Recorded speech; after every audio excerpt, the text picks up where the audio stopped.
Okay, good afternoon, everyone. I'd like to call this meeting to order at 4:31 p.m. on February 19th. Meeting of the Agriculture Property Standards Working Group. Do any members have any pecuniary interest this evening on any of the agenda topics? I'm seeing none.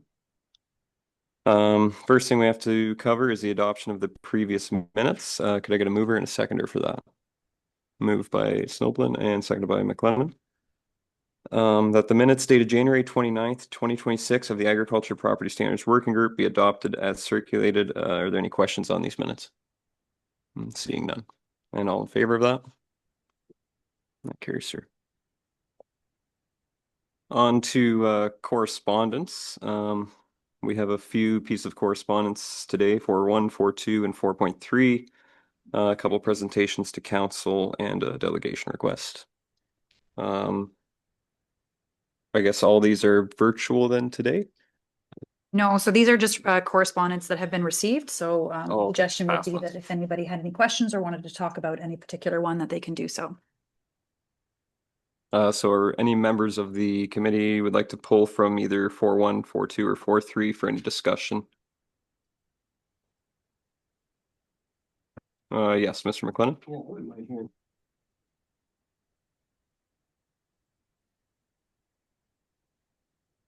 I wouldn't mind hearing from Bob Weimer, the guy from the Landowners Association. Some correspondence I was sent was he's dealt with issues in the past where they've places with bylaws and that, and he would know more legalities and stuff of what, if people have fought it and won or haven't won or whatever. I don't know. It'd just be interesting to hear from him. Yeah, I definitely agree with that. Is that something that we could ask staff to reach out and see if there's any potential discussion with Bob about? We can, just a reminder that delegations are at the discretion of the committee. So we'll just need a consensus from the group and then I'll proceed to ask. Okay. Okay.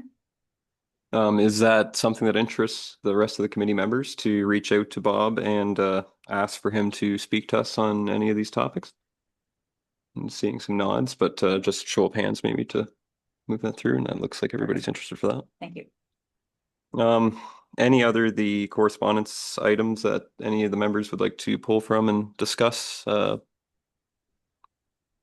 seeing anything. We don't need a motion to pass that they've been accepted. Okay. Item 5.1, the delegation from Wayne Codwell, Professor of Rural Planning and Development at the University of Guelph. I believe he's maybe set up now for sharing his screen, and I'll turn it over to him to start his delegation.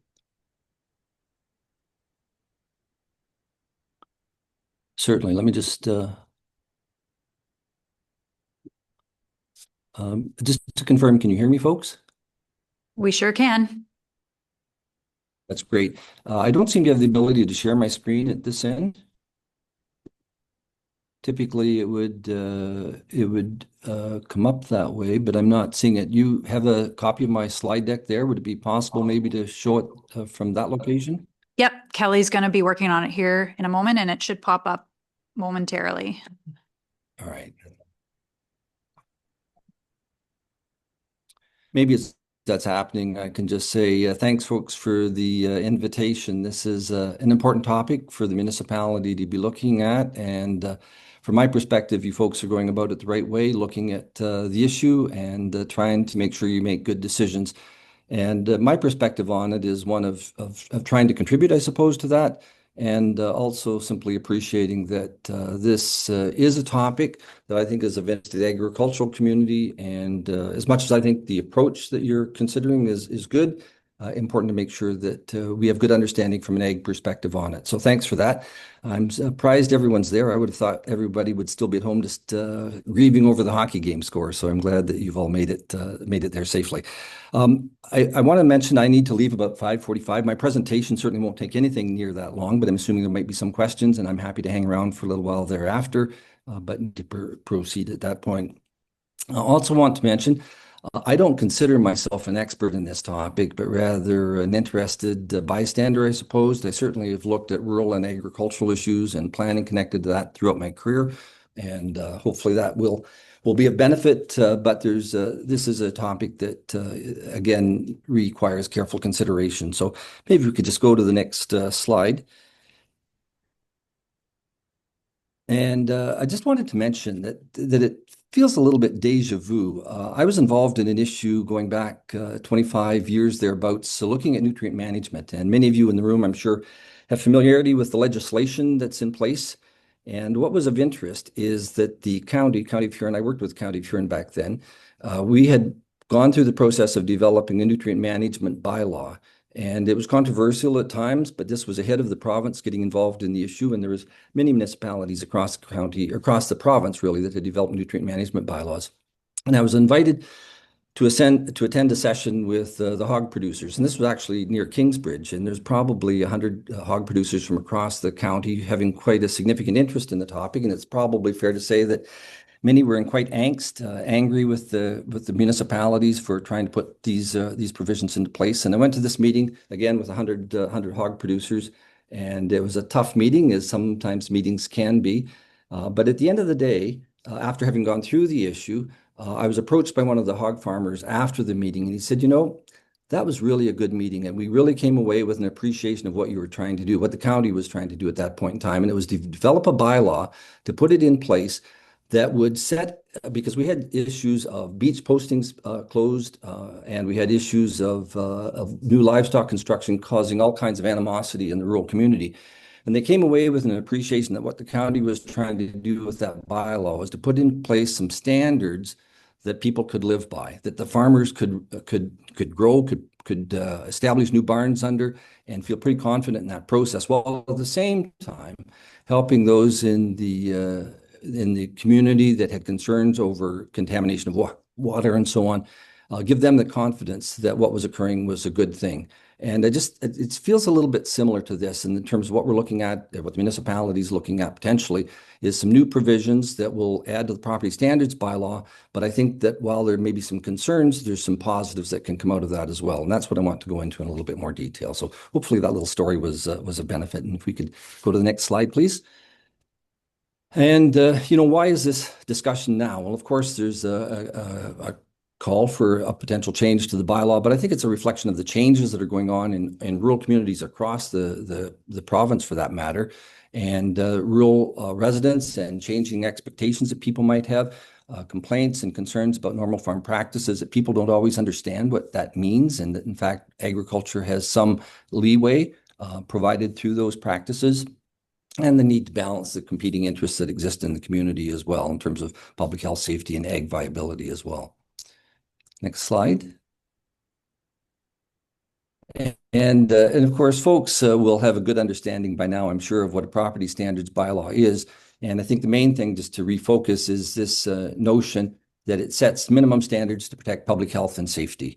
And in that regard, we've had property standards bylaws in Ontario for decades upon decades upon decades. And it's this notion of what does it mean for agriculture that we're looking at. So I think we can probably slide to the next slide. And why is it relevant to the farm community? And as mentioned just a moment ago, it's this notion of a changing rural landscape. We have many more people living in the countryside. We continue to have pressure for that to occur, and that brings different expectations around how property might be maintained. And I think that's important. As mentioned as well, potential for misunderstandings, particularly as we're looking at farm activity, so that things such as equipment storage and seasonal materials, farm equipment out in the yard, storage of farm bales and things of that nature, the working yards that are there, they're all, in my view, pretty normal, the kinds of things that farmers need to be doing, but there can be some misunderstanding about how that connects into agriculture as well. Also, increasing complaints, and I read some of the material where you've had complaints in municipality, of course, and again, thanks to Florence and Kelly for sending that material along to me. But those standards and those changing practices can lead at times to certain kinds of complaints. And the importance, particularly if we're looking at how is this enforced, all bylaws, how do those bylaws, how are they reviewed? How do we ensure clarity, and how do we ensure that they're properly balanced? So we could slide to the next slide. So what are some of the farm interests? What are some of the ag interests? And again, I'm sure people in the room will have an appreciation for all of these things as well. And it's important that we remember that ag is a legitimate and protected land use. And provincial policy protects it, the local municipality's official plan protects it, a recognition of how much agriculture contributes to the local economy, people's livelihoods. Working farms are different than residential properties. Residential properties tend to be manicured for the most part. It's just the way they're maintained is quite different than what a farm property might be maintained, whether it's equipment and as mentioned earlier, materials that are stored outside and things of that nature. So just important to recognize that there are important differences. And it's also to recognize because that a very small number of properties can create legitimate concerns. In some cases, conditions may raise health, safety, or environmental issues. And in those cases, property standards bylaws serve as an important and appropriate role. And I can remember, of course, I'm a resident of ACW, and I can remember situations in the past where livestock barns over the decades start to deteriorate. And they do become a safety hazard. In one instance, it might not be a hazard because it's a long way away from someone. In another instance, it might be a hazard if there's children on neighboring properties. And we all know that that's a safety concern that needs to be thought about. And again, it's a challenge of distinguishing between normal ag conditions and true neglect or hazards. And I think that, there is that interest from an agricultural perspective that we need to be thinking about. Next slide, please. And what are some of the risks that agriculture might face if this isn't done properly, if I could put it that way? The risk of urban style standards may not fit ag and farm realities, and normal farm practices can be misunderstood. And again, it's this notion of those things that probably all of you in the room will appreciate, that outdoor storage, manure management, or working yards are sometimes might be perceived by some people as a problem, whereas in other cases, they're simply standards that are part of what a farm operation is.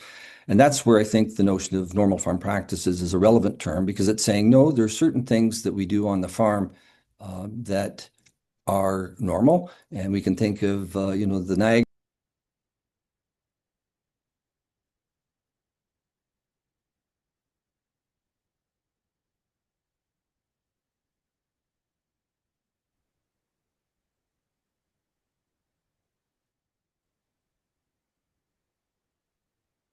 Hi, Wayne, we've got you back. Can folks hear me? You seem to have don't see my dropped. slide.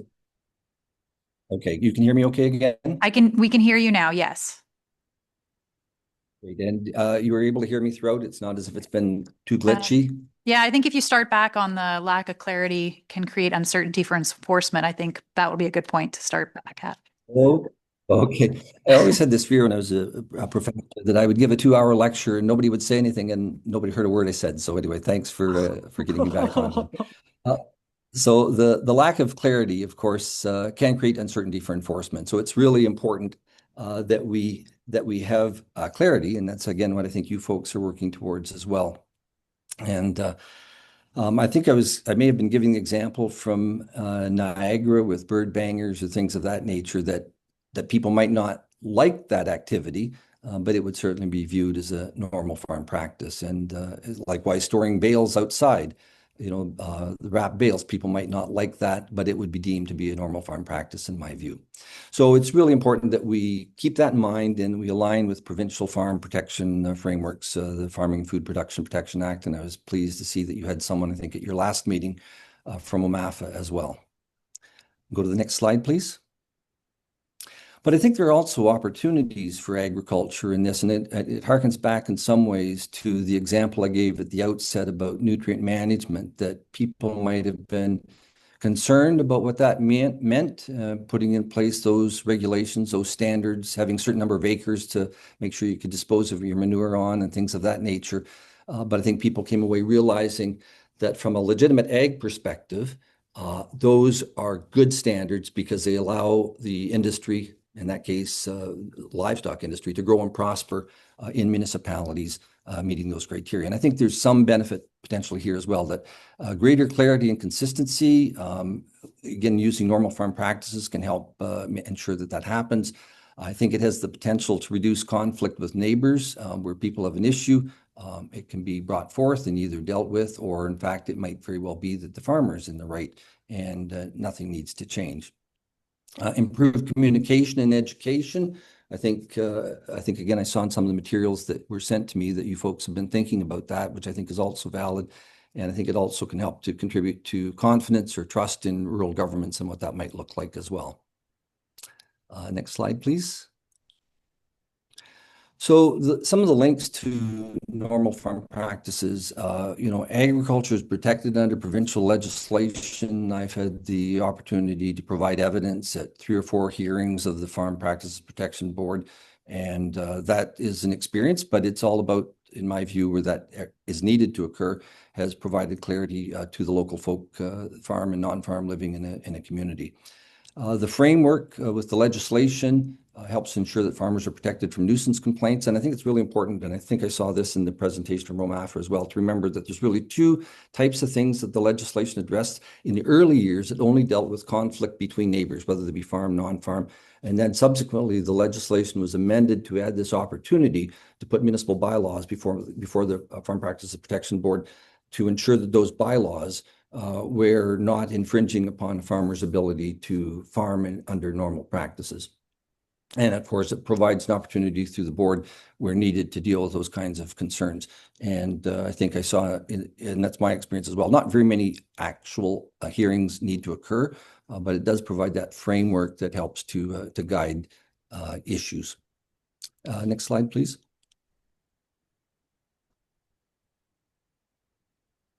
It's interesting to look at this. I'm sure that the committee is wrestling with all kinds of information and trying to balance things out. And it strikes me that there are probably a few things that I suspect that there may be some common ground in these, that I suspect most of you would probably agree that protecting public health and safety is a reasonable thing to be doing, that's in the interest of the community. It's in the interest of people that live near all situations. And that notion of protecting public health and safety is a positive.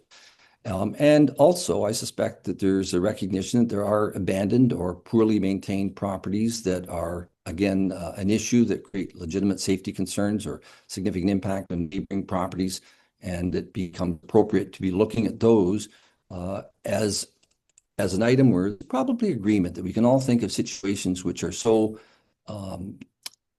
problematic that appropriate policy through a property standards bylaw, including agriculture, is appropriate. I think the notion of supporting good neighborly relations in terms of reducing conflict, and that's really what the Farm Practices Protection, Farming Food Production Protection Act is all about as well. It's about trying to reduce and eliminate conflict that might exist in situations. And I always remember the story. I worked closely with folks at OMAFA back in the early days with the legislation. And the first hearing that the board ever dealt with, interestingly and humorously as well, was over cows with cowbells on, and how upsetting that was to the neighbors. You wake up at 3 o'clock in the morning with cows just outside your door in a rural property with cowbells. And it was just interesting that they had at least 2 hearings dealing with cowbells over the decades.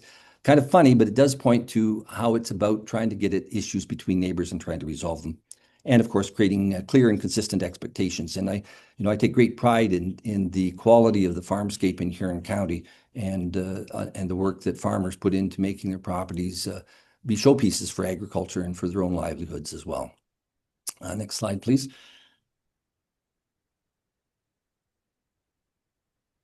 And just to think about the work that you're doing as a public interest, right? That municipalities have a responsibility to provide good government and to, in my view, make sure that they address the public interest. And what is the broader public interest? And I think property standards serve that public interest of trying to create a quality community through public health, safety, the overall well-being of rural communities, that's a legitimate public interest.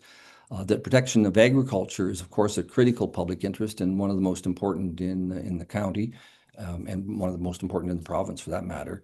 that agriculture is a vital public interest, both in terms of its economic contributions, and I always like to ask folks how many people here like to eat, and almost everyone will probably raise their hand. It's a critical public interest. And balancing legitimate interest is also something that communities need to do, and we see it in planning when we're dealing maybe with aggregate operations and agriculture. They're both important public interests, and how do you deal with that? And I think in terms of kinds of topics we're talking about today is that working agricultural landscape and properties is really important, and I think there's probably a goal related to the public interest of recognizing a balanced and workable approach, and just acknowledging that protecting health and safety, as mentioned, while supporting agriculture is a critical and important thing to do. Next slide, please. I tried to think of some of the things that you folks might be looking at, and I think I had mentioned some of these in the early letters I had provided to the municipality. Some of the things I would be interested in, and I'm seeing evidence of some of this occurring already with staff there. But what is the experience of municipalities that have removed the blanket ag exemptions? And as I understand it, that's the point of discussion here, is that historically ag has had a blanket exemption from property standards, and that's something that might potentially be removed. And it's an interesting question. How has this impacted other municipalities that have done that? Has it led to a lot of new applications or a lot of new concerns being brought forth? And I've not looked at the numbers. I've not done that research, but it would be interesting to speak to at least a couple of municipalities that might have already occurred in terms of what their experience has been. The second point there, the importance of clarity to help distinguish normal ag operations from situations that genuinely require municipal attention. And, there's probably a number of things that the board would be looking at if they were to consider something of this nature. And is it an ag activity at all? Is it an ag activity that's occurring that's causing concern, or something else, in which case that would need to be considered? And opportunities to support communication and understanding about farm practices in general within rural communities, I think, is something that's also relevant. And I think I saw in some of the minutes that that's something that's been talked about in terms of open houses and things of that nature. So I think if we go to the next slide, that's probably the last one I have, just to say thanks. If there are any questions, happy to try to address them. And as mentioned, I'd like to, if that's okay by the committee, stay on for a while just to listen to your conversation as you proceed. So hope that presentation was helpful. Thank you so much, Wayne. That was a really good presentation, and that brought a really good perspective to the table, and seeing your points of views and what you've gone through in the past as well. It sounded like you were okay with some questions, so I'll open it up to the committee if anyone has any questions for Wayne. Anita? Thanks, Wayne, and I concur. That was a great presentation, very in-depth. One question, you mentioned that you've had the opportunity to be involved in some hearings with the FFPPA.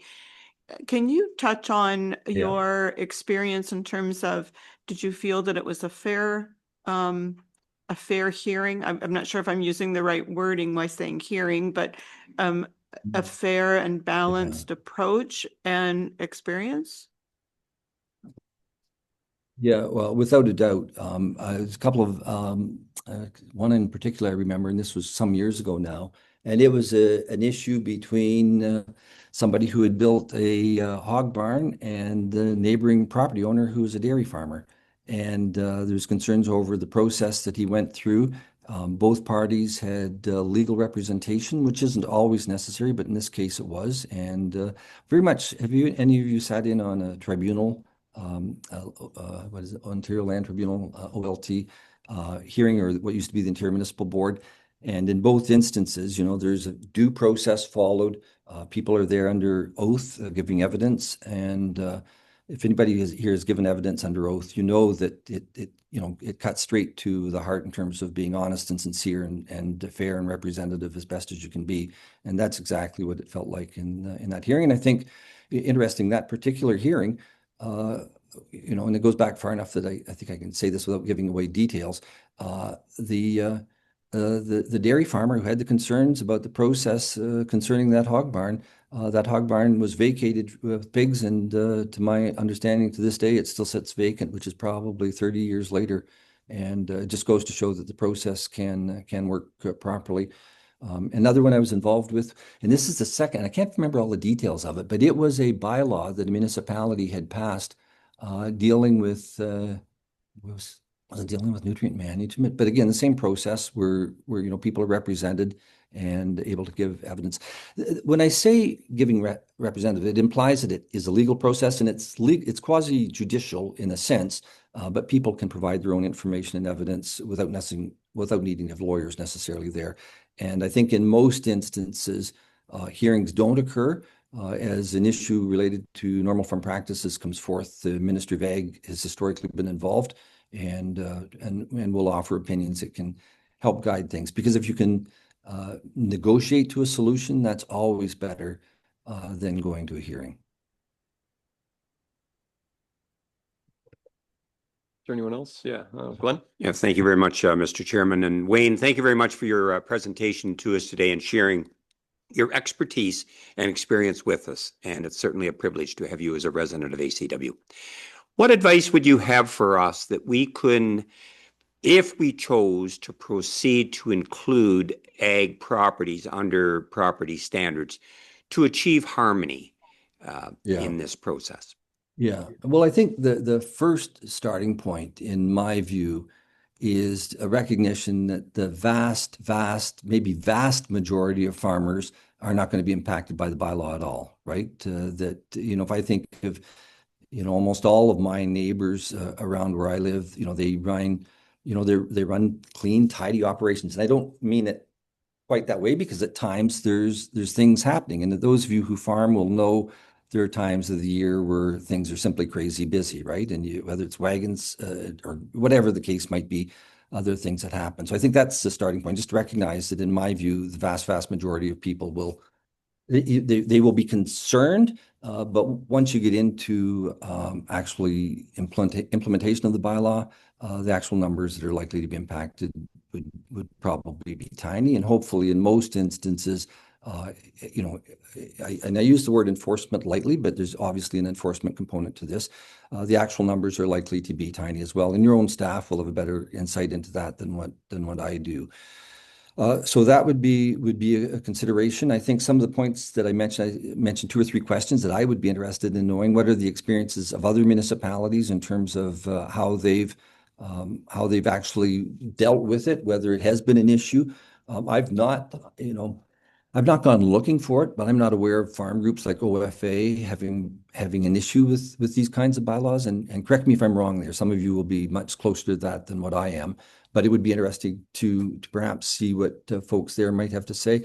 And I think the other thing, and perhaps the most important, is to continue to have your discussions, which get you to the point of what does it mean to build in a statement that, and I can't remember the exact wording that was in an early draft, but where this is not meant to impact normal farm practices, right? Because there's a whole question around that in terms of how do we determine that, Wayne having stuff piled up in the side of his barn is a normal farm practice and quite, it's a non-offensive, it's a non-issue. And another context where that's happening 1,000 times over, right? Where you start to say, okay, there's something about this that's a challenge, or my barn that looks good, we structurally reinforced an old bank barn, and how do you compare that to a barn that's falling down that might be of a hindrance to children that are living in close proximity to it? And these are just random examples I've just created there. But how do you make those kinds of determinations? And I think that's a really interesting question for the committee, in my view, to bring some focus to. Because the whole process, better, Sir Kelly can correct me if I'm wrong, but that primarily enforcement would fall to the chief building official. I'm not sure if I'm correct in saying that or not, and maybe shouldn't. Well, the first enforcement would be the bylaw enforcement.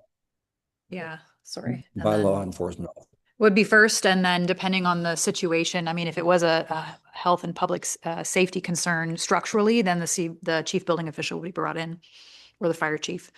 Yeah. And how you make those kinds of determinations, right? In terms of what is an acceptable versus what is something that's of broader community concern. And I think that's where, bringing lots of focus to your discussions would be helpful. I mean, I made a few notes anticipating a question maybe like this, and it would, if something of this nature was in front of the board, the Farm Practice Protection Board, and I suspect there'd be like questions, is it an ag use to start with? Because if it's not ag use, then the blanket exemption maybe isn't all that relevant for that person, right? They would be subject to it in all probability already, although I think it's actually done by zoning, so that might be a factor to consider there. But is the activity a farm practice? So for example, the cowbell example, yeah, that was a farm practice. And is it a normal farm practice? And in some contexts, that cowbell probably is a normal farm practice, although I've never encountered them.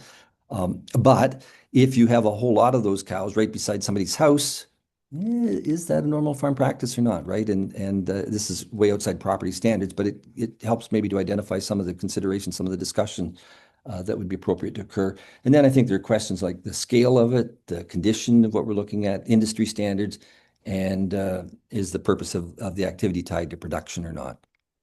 And I think those are all fair comments, fair considerations to be looked at.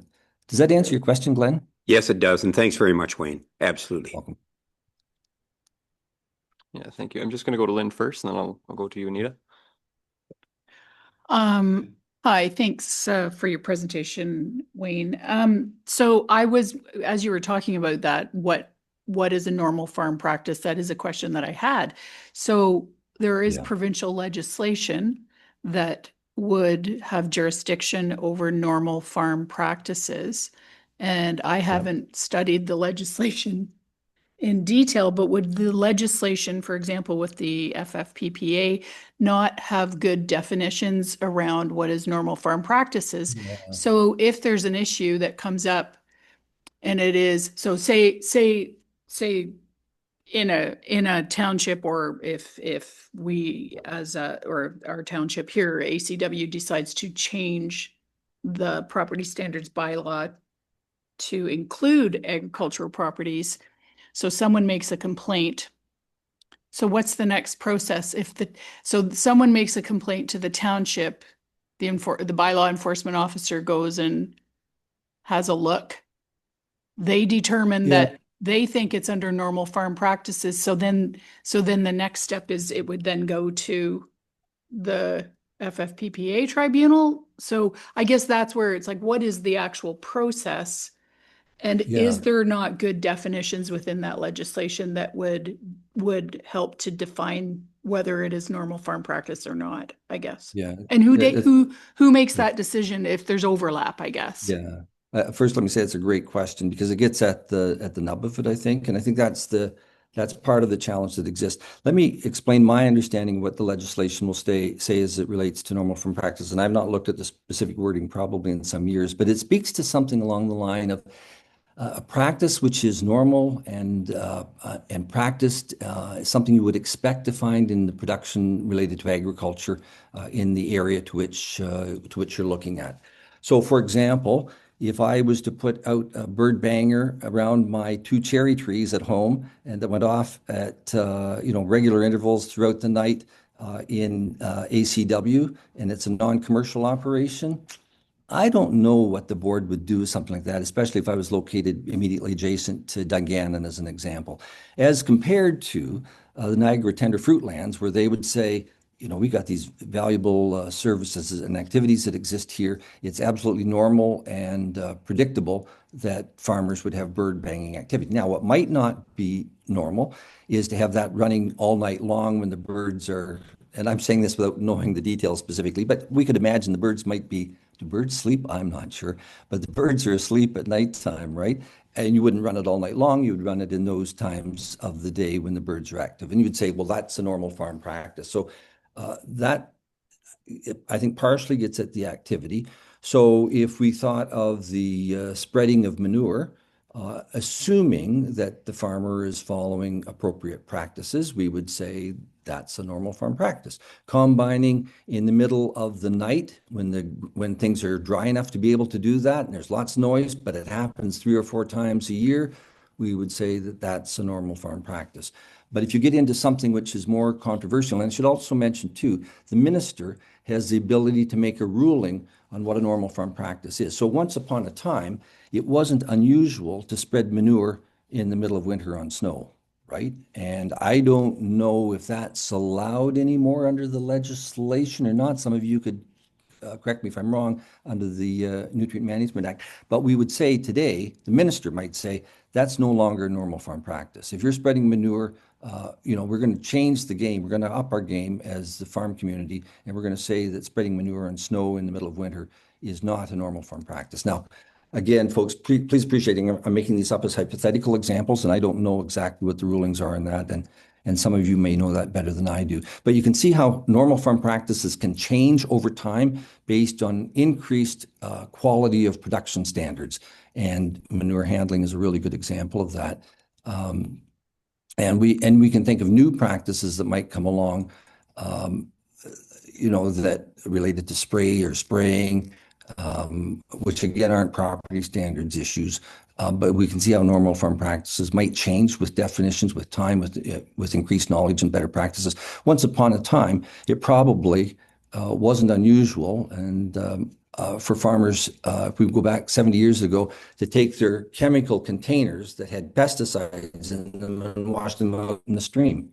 I don't know if I suspect that probably happened. And people at the time might not thought anything of it, but we would know today that that's not a normal farm practice. People should not be doing that. That's just, it's not responsible to do that. And trying to get at the fact that farming practices change over time, and what's viewed as normal also changes over time as well, which makes it a bit of a moving target, which makes it tricky.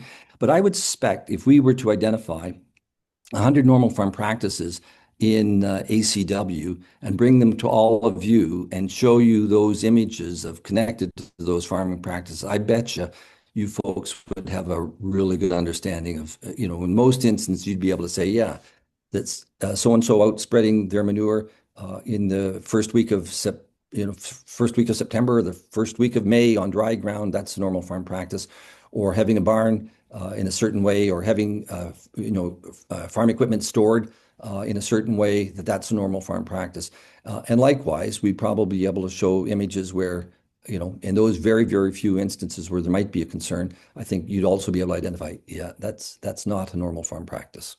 Does that help, Lynn, your question? Yes, thank you. And I would say that as those practices evolve, those changes would also be reflective within the legislation that governs them, whether, whatever legislation it would have jurisdiction over.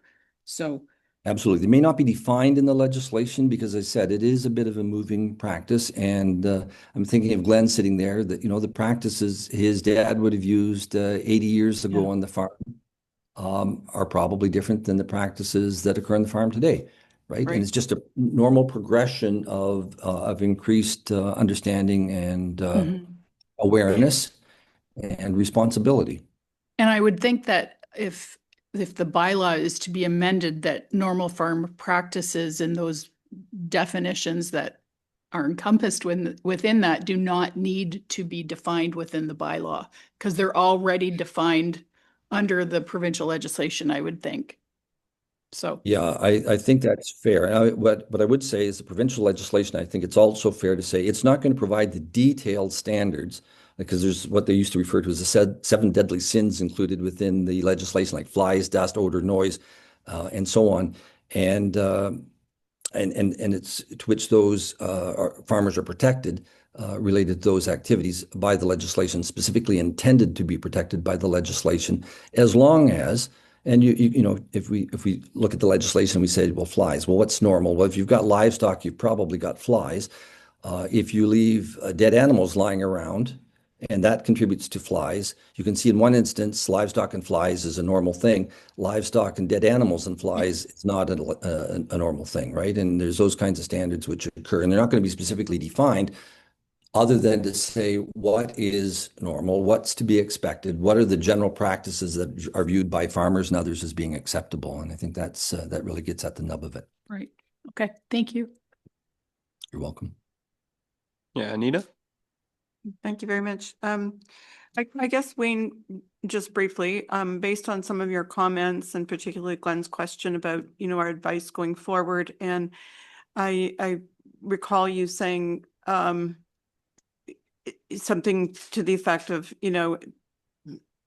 educating. So I guess from that perspective, I would be safe in assuming that you would endorse going forward with this ad hoc committee, that we should concentrate more on an educational perspective as opposed to a punitive perspective in terms of if the proposal was to go through, if the bylaw was to go through. Would you agree with that approach? Within reason, I think education as it relates to all of us is a positive outcome, right? That's a really good thing. But it's a little bit like, I think what I'm going to say, if I'm driving down the highway at 100 kilometers an hour and the speed limit is 80 and an officer pulls me over and say, Wayne, you shouldn't be doing that, I would appreciate that as education. If I'm driving down the highway at 180 kilometers an hour and the officer pulls me over, I hope he's not just doing education with me. Right. And so that I give that example from the perspective that I think that there are times where education might not be enough. But I think in the vast majority of circumstances, education probably is exactly what you want to be doing, but not, I mean, if you've got a bylaw, you don't put a bylaw in place specifically and only for education. It's there to achieve certain outcomes that might require additional enforcement. Does that make sense, Anita? It makes total sense, and I appreciate your perspective on that. Okay, thanks. Dan, yeah. Yeah, great presentation, Wayne. Thanks, Dan. I guess I have a question. I'm trying to understand how we should handle.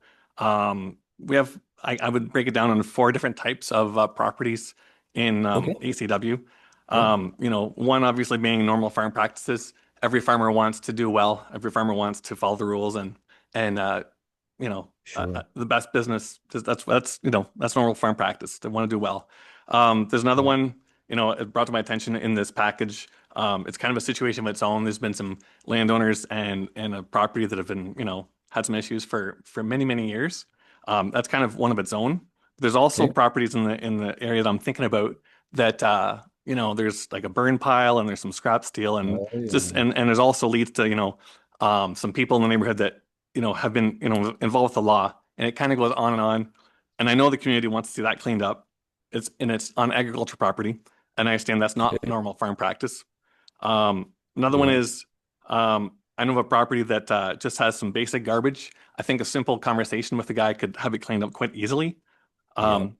And there's also some businesses on ag property that have used cars and boats and things like that. They're good properties. They keep up. So I guess I'm struggling with how do we make a blanket bylaw to cover all those things? Thank you. I think that's a great question. I appreciate the specifics that you've provided there.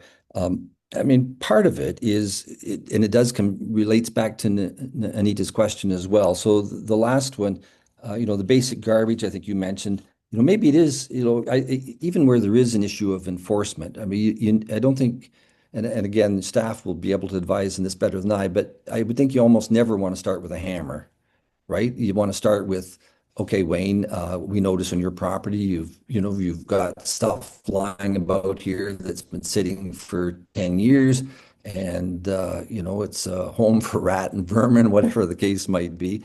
And I said, oh, sorry. It's a little bit like the old story in your own house, right? You might be missing the baseboard trim around your living room, and it's been that way for 20 years and you don't see it anymore. And somebody else comes in and says, how could Wayne not have baseboard trimmer in his living room, right? That I think is what you're getting at, that those kinds of things, the garbage lying about, one would like to think most people would be willing to say, okay, I hadn't realized that was an issue with neighbors.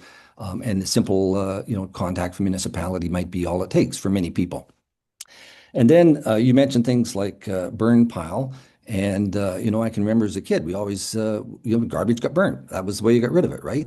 And now we look at things and we realize that, oh boy, that's really not, even in an ag context, right?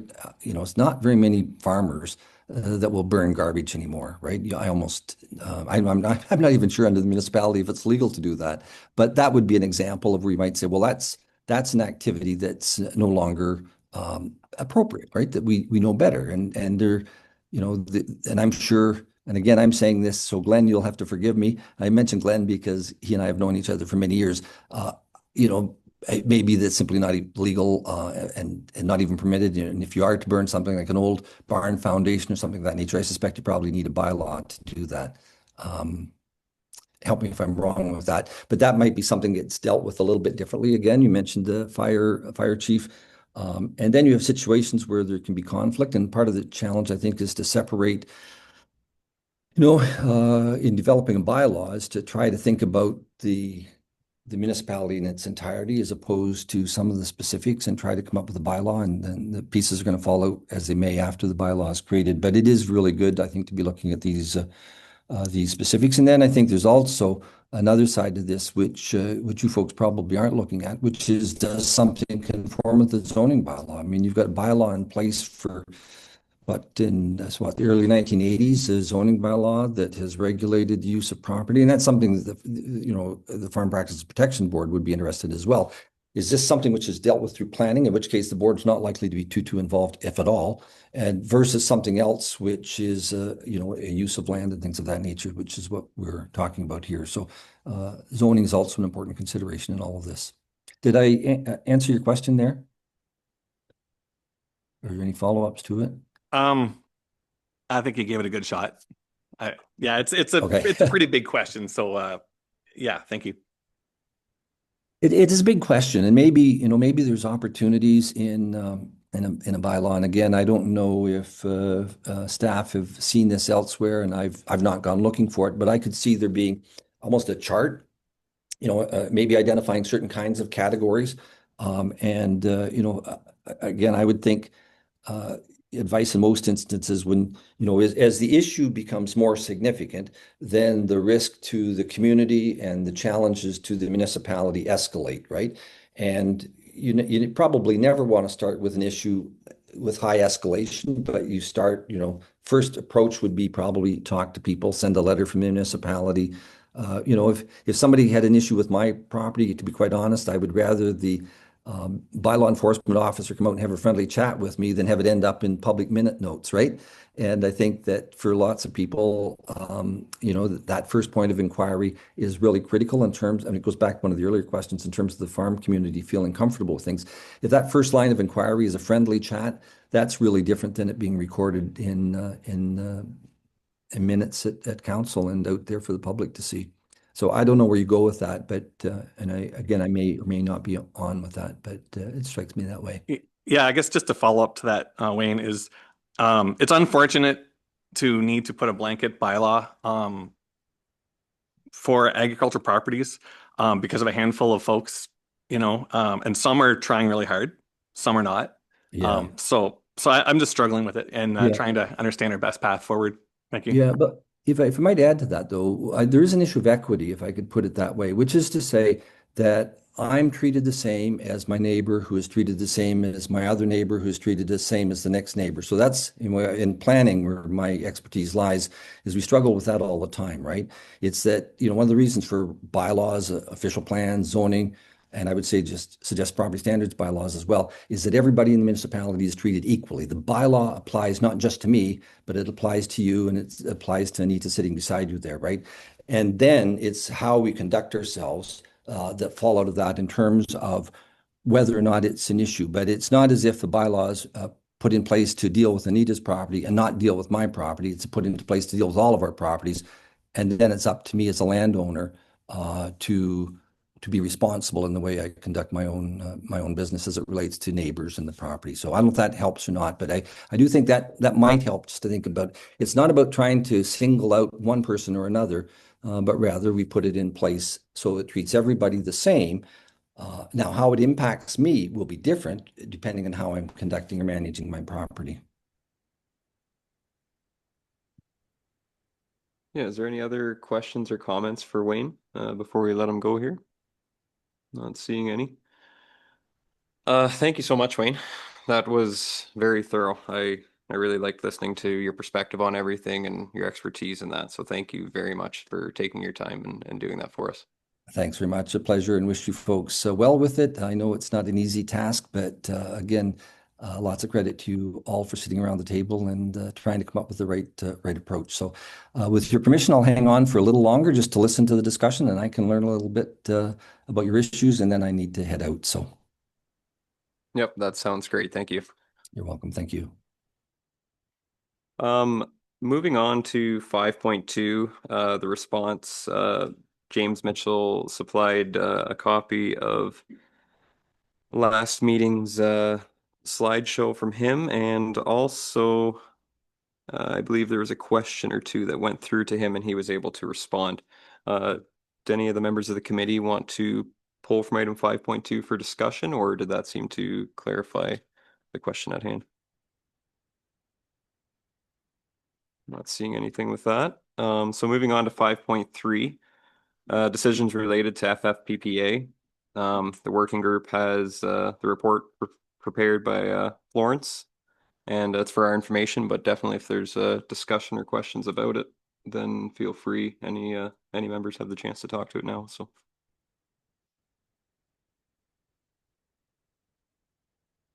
Not seeing anything again. Item 5.4, I believe that one there is just our existing agriculture zonings, if I have that right. Again, open up to the committee if somebody wants to pull anything from there for discussion, but it's just, I think, information for us so we know kind of what we have going into this. And then 5.5 is the public awareness and community engagement update. The report by the Deputy Clerk, Kelly Thompson. Opening it up to the committee for discussion on this.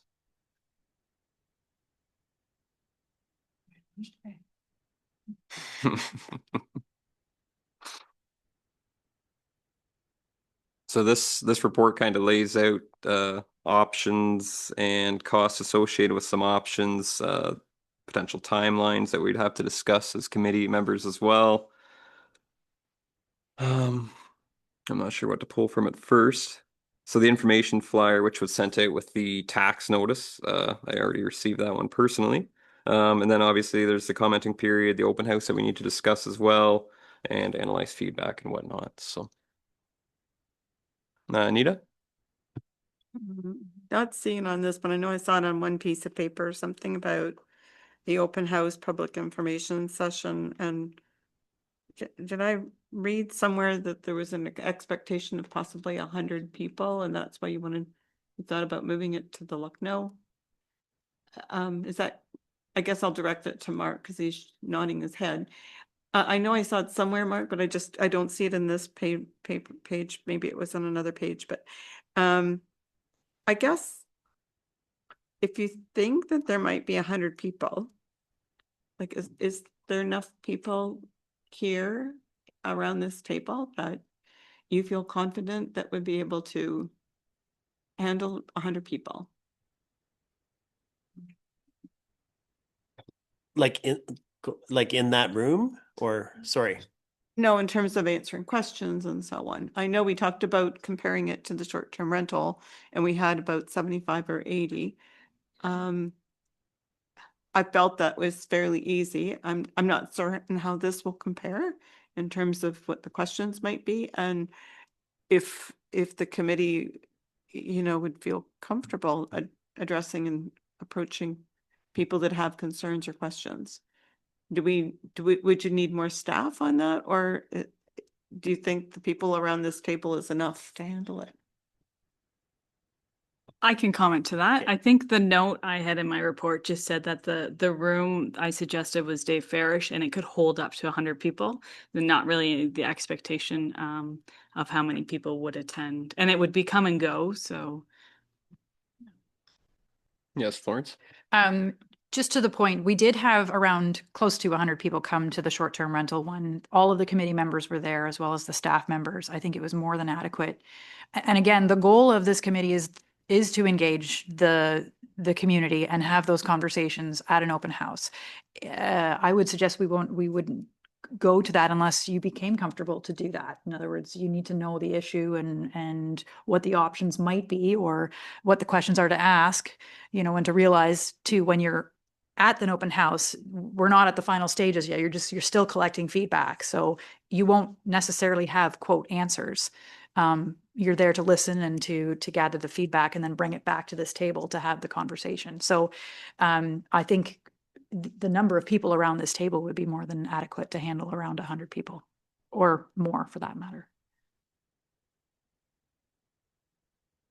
Yes, Lynn.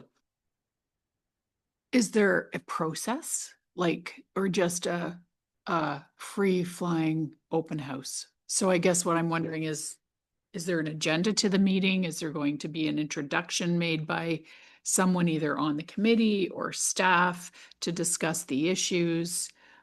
Is it going to be more formal and then, you know, here's the issue, here's what we're working on, this is what the committee has worked on. You know, what's the purpose of the open house? You've come today. Our purpose is to gather information, and I guess we as a committee need to have a better understanding of what is it we want from this open house, right? So I would think that we would be best to be very clear about what we as a committee want to gain and how formal we want it, right? As opposed to just all of us showing up in the room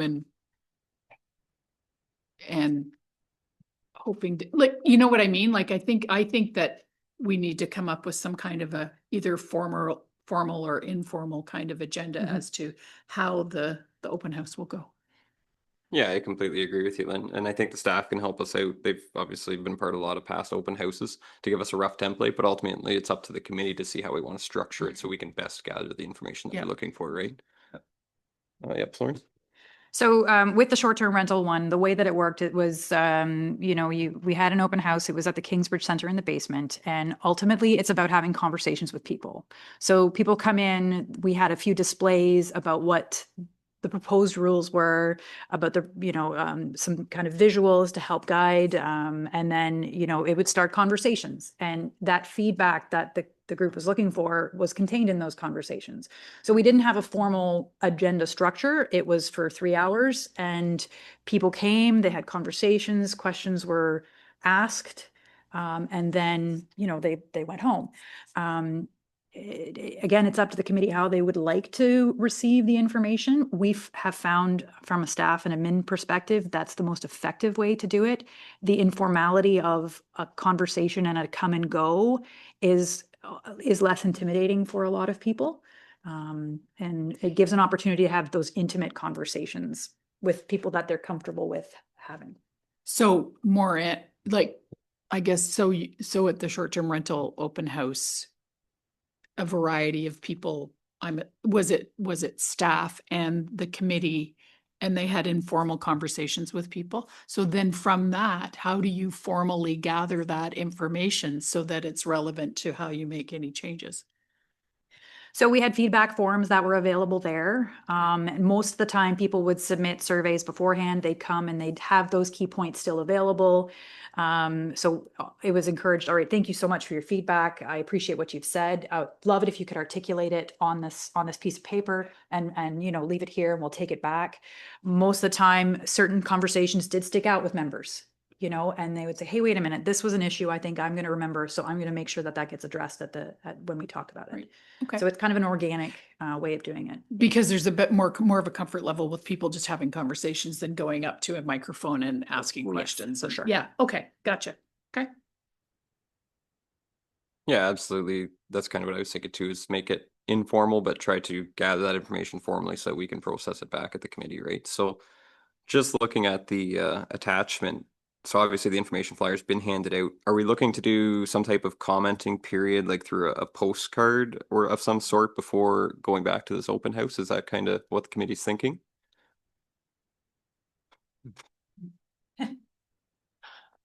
I believe like a part of the first meeting that obviously I missed the last one, and I do apologize about that. From the first meeting though, that seemed to be kind of the route we were going. I believe, is to maybe look at sending out some type of postcard with a few questions on it. Tried to gather some information before going to an open house, just so we kind of have a foot to stand on. But Dan? Yeah, I can't speak for everyone, but I think a postcard and with a link to our survey and social media link to our survey, with that information will take us a long, long way. I think the open house ties into that, but I think the survey is probably key. So I'm not really answering your question, but I think, I guess the survey was first. It wouldn't hurt. Yeah, I would kind of agree with you there in Florence. So the survey, we did a survey last time around for the short-term rental, and we received almost 800 responses within, what was the time period, Kelly? 3 to 4 weeks. So it was a very short turnaround. It was an issue that people were passionate about. I do not think that this would be any different necessarily. I would expect probably more feedback as a result. I think it's a really great way to get some data beforehand so that you know what you're anticipating. So if I may suggest that the committee, if you'd like to proceed with a survey, we would advertise that survey on a postcard, because having something come to the mail and that you get in your hand has proven to be very effective. We open the survey for 4 to 5 weeks. Once that survey closes, that data comes back to the committee. The survey will show the responses. It will also list, without naming individuals or anything, it'll list the responses, either multiple choice or language words. And then once you have that, then you could say, okay, I think we're ready to go to an open house. I can't recall if we had the open house scheduled before the survey ended last time. I'd have to look at that, but it seems a great way to have some data before you go into conversations with people about it too. Yeah, absolutely. Glenn? Yeah, thanks very much, Mr. Chair. And I'm looking at Kelly. You're the communications specialist. What do you find is the most effective ways to communicate in this instance that we want feedback back on this situation? I'm sure there's a variety. So I think the postcard is valuable. We've sent the flyer out and we've already received some feedback. So people are seeing it and reading it. So something in their hands is pretty valuable to the agricultural community. And it's going to go right to them, just not on social media thinking, are they going to see it? Are they not? I know last time we did the short-term rental survey, and then we formed the committee from there. And then we also had a feedback, another survey. We did actually 2 surveys with short-term rental. The second survey coincided with the open house. So people could come, ask questions, and then form their opinion. So I don't know if that's something you see value, educating first, and then they respond and give their feedback before I don't know. So. And probably, if I could just, Mr. Chair, probably a lot of people like the simplicity and the ease of filling out a survey, on a computer type of thing, as opposed to writing it out, multiple choice, that sort of thing. And we do have the option. We would have the option for paper copies for people who don't have a computer. That is an option as well. Alrighty, Anita? So from a logistic point of view, as I recall with the short-term rental, it was just online survey and online commenting. Correct me if I'm wrong on that.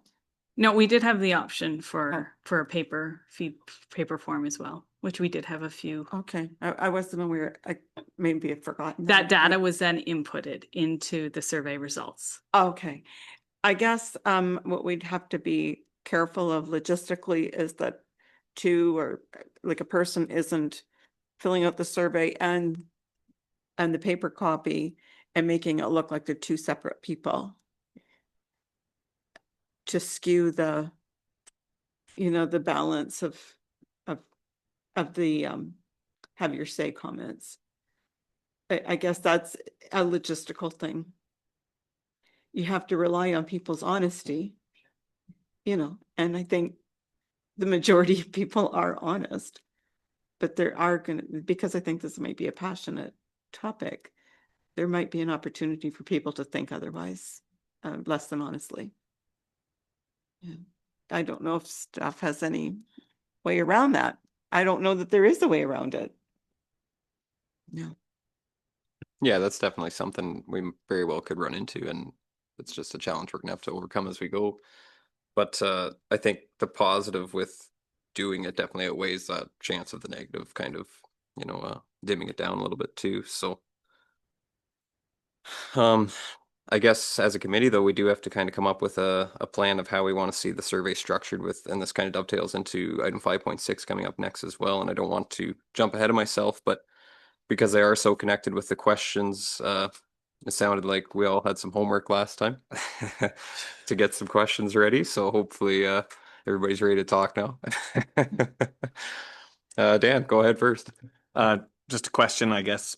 Kelly mentioned there was 2 surveys for the short-term rental agreement. I'm just curious on the level, like, why was there 2? Thank you.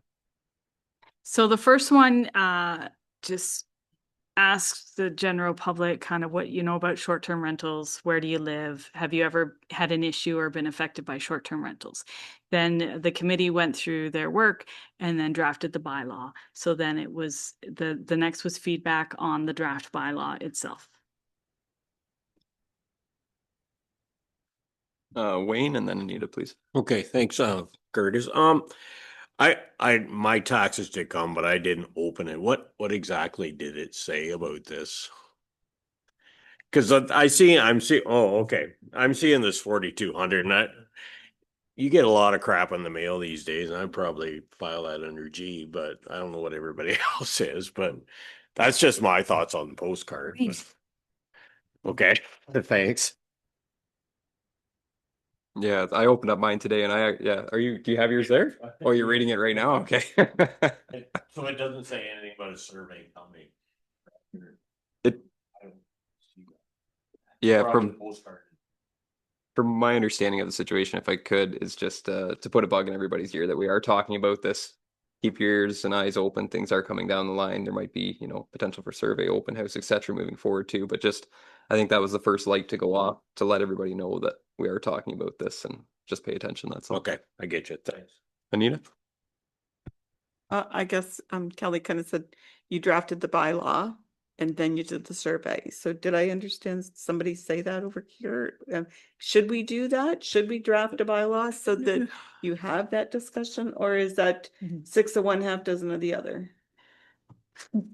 If I may, I don't think the mandate of the committee is not to redraft this bylaw. The mandate of the committee is to decide whether or not that exemption is relevant, or and to make a recommendation to council on how to change it if need be. So I think a survey on the opinions and the perceptions and the views of all stakeholders, not just farmers. This involves everybody in the municipality. Again, there's an equity thing here that needs to be addressed as well. That getting that feedback is the task of this committee. So I don't think I think a survey in this situation would be appropriate now, with the questions that we're going to look at in the next agenda item.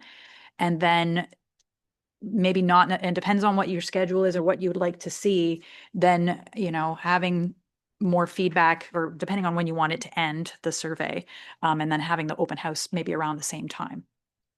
So follow up on that, then I would assume that before the questions that are on the survey, there'd be some preamble that you talk about equity and why this has come forward, because I think Lynn's nodding her head. You had a lot of questions about this, like, where is this coming from? Why are we looking at this? So is that fair that you would have some kind of a preamble then before the survey that says, where is this coming from? for sure. I mean, if the committee wants us to give background as a kind of a, before you can move on through the survey, acknowledge that you've read what this is about, I think is fair, and we can absolutely pull something together. Yes. Maybe this is the education. Yeah. As opposed to the punitive part. Right. So. Yeah, go ahead, Mark. A lot of that preamble information is in that newsletter, which was on the last agenda, Wayne, that the committee approved. So I just, yeah. So that was just for everyone's information. That was on the last agenda.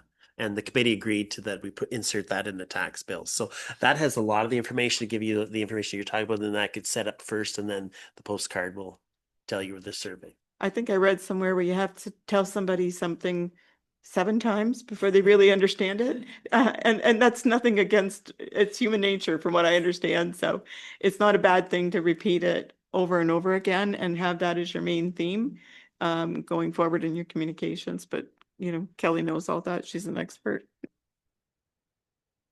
Yeah, I do want to point that out. That is a really good point, Nita. I personally, from my standpoint, I'd like to see, even if it's just a short, sweet little blurb at the beginning of the survey, just this is why we're here. This is why it's come forward. Doesn't have to be as long and as in detail as the newsletter, but just something short, just so people know before they do start it that their mind's in the right spot of why it's in front of them.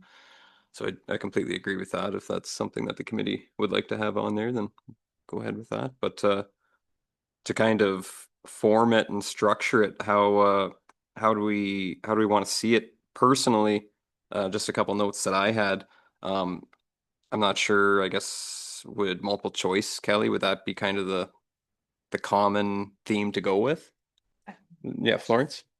So what I would suggest is that we talk about the questions today. We have it recorded so that we're gonna, you know, look at, we would take the questions and then put them into a survey.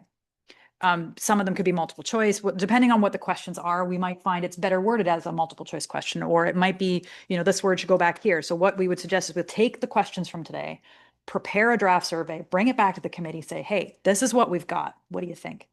Oh, I don't like that question. I think it should be worded this way. Or why don't we add this one? I forgot about that.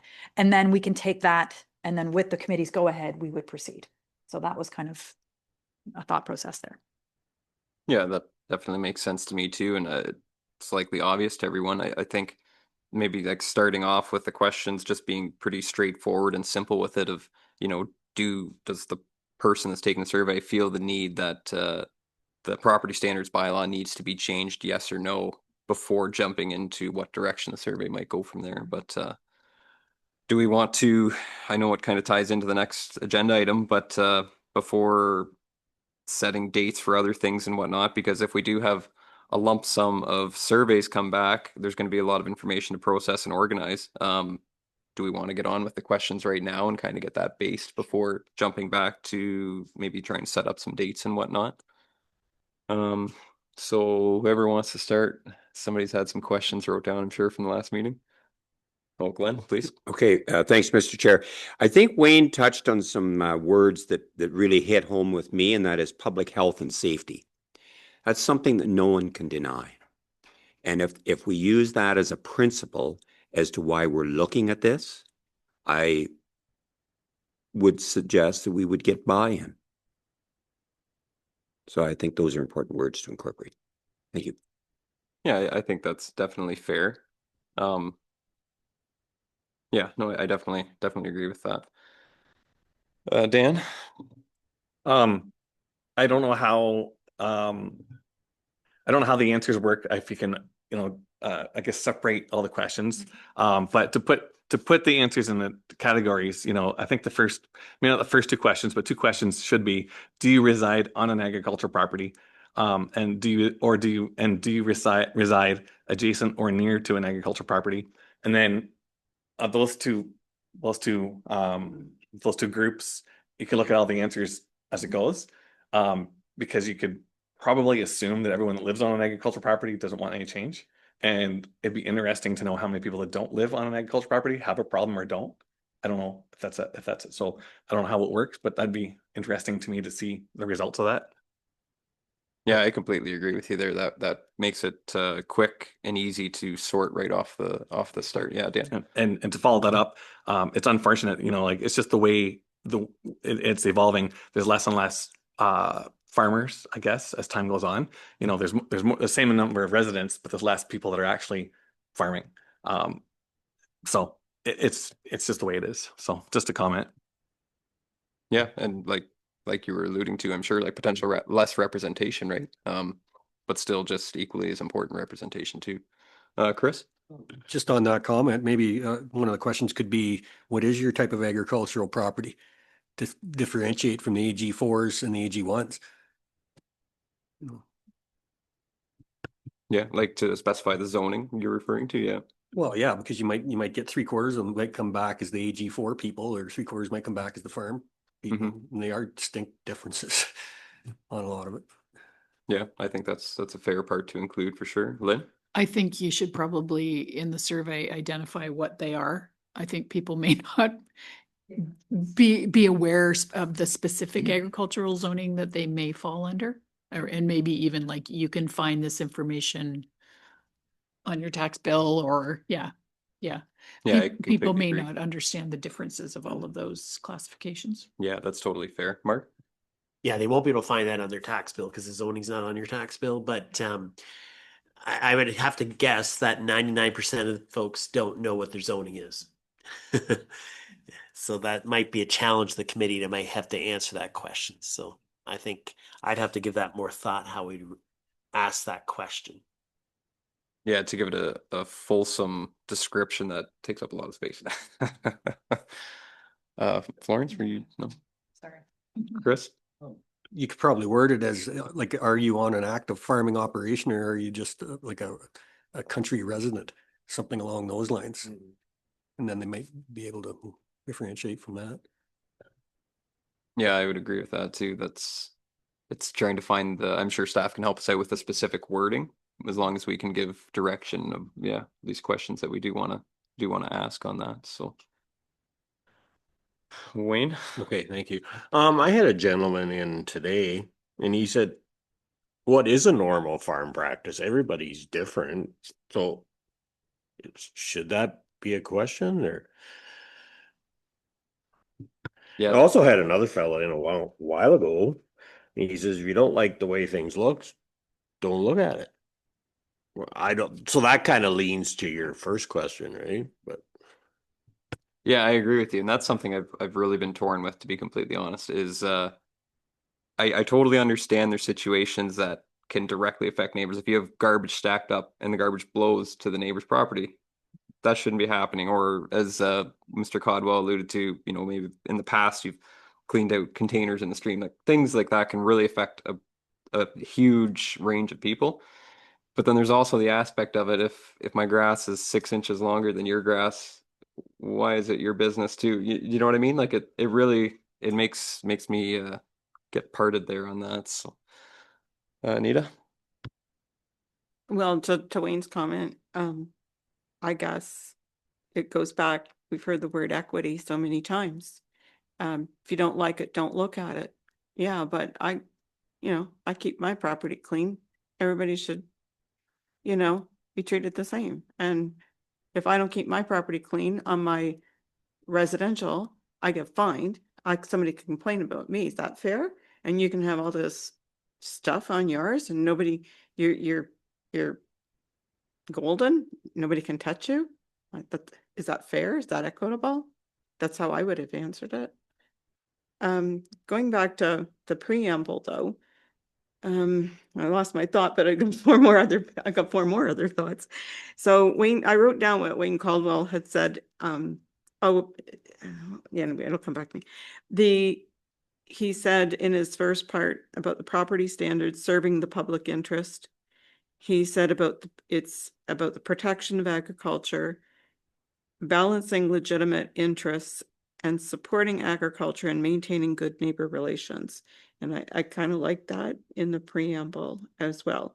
And I think it was about the definition of an AG zone. You could put that into the preamble too. This is what an AG or farm practice, that's what it was. What is a normal farm practice? And maybe there's something in the preamble you could put into that says a normal farm practice is, and quote from FFPPA or some kind of a legitimate source that has vetted that definition.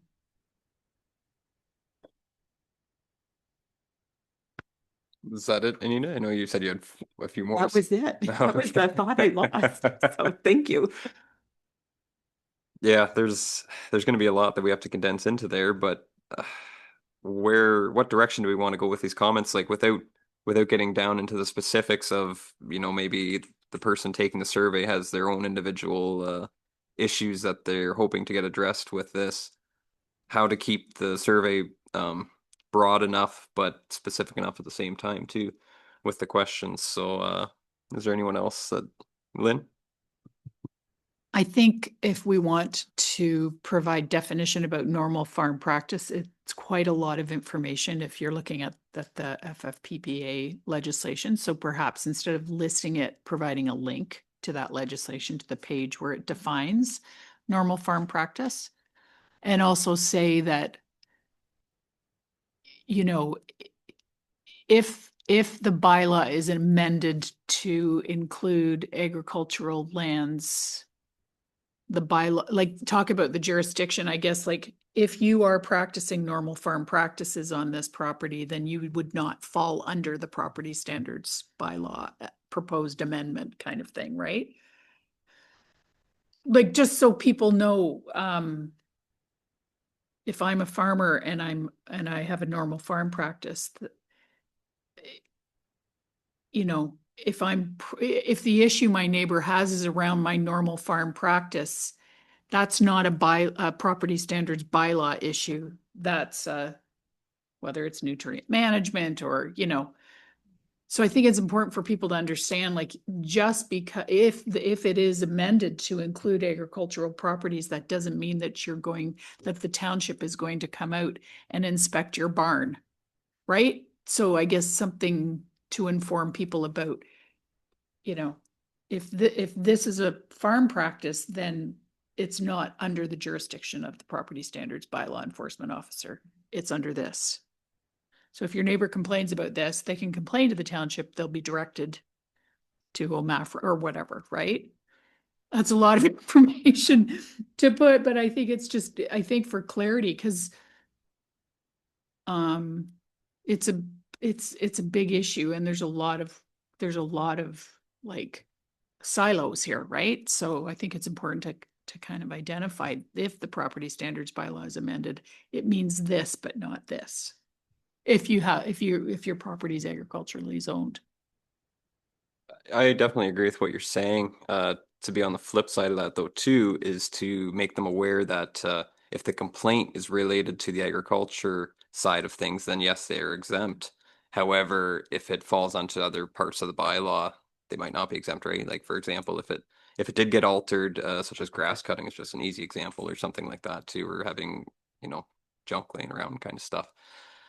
So that's that fine line to walk as well. But anything else that people are thinking of for questions? Dan?